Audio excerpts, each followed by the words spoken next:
I mean, no doubt that that pattern of behaviour would have continued into any further relationship.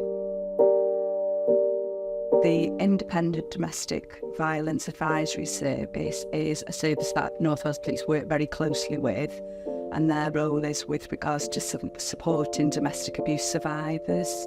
We also work closely with DASU.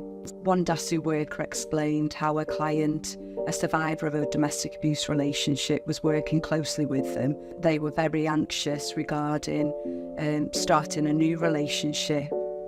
They'd heard some information about that new partner, and to reassure them, the DASU suggested a Clare's Law or a DBDS, and there was some concerns regarding this new partner. That the perpetrator had a history of repeated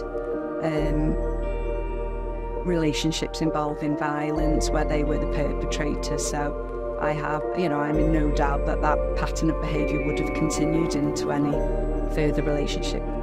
The information was shared with the client regarding the domestic abuse history, and that then gave them the confidence to look at ending the relationship to safeguard them and also their children before that relationship developed further and they actually become a victim of violence. Often, once the disclosure is given regarding significant concerns with regards to a perpetrator having a propensity to violence, that they end the relationship very quickly and are able to safeguard themselves, children, and move on.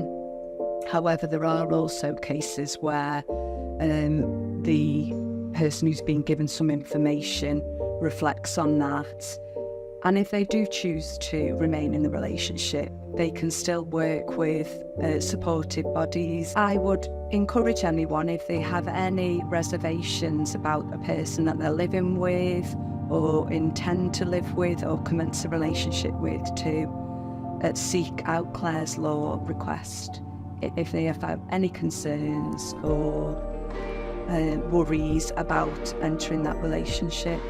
I would also encourage people who are in existing relationships, and that may be for some time, but they have some warning indicators that it still may be appropriate at that point of the line to do a Clare's Law disclosure request.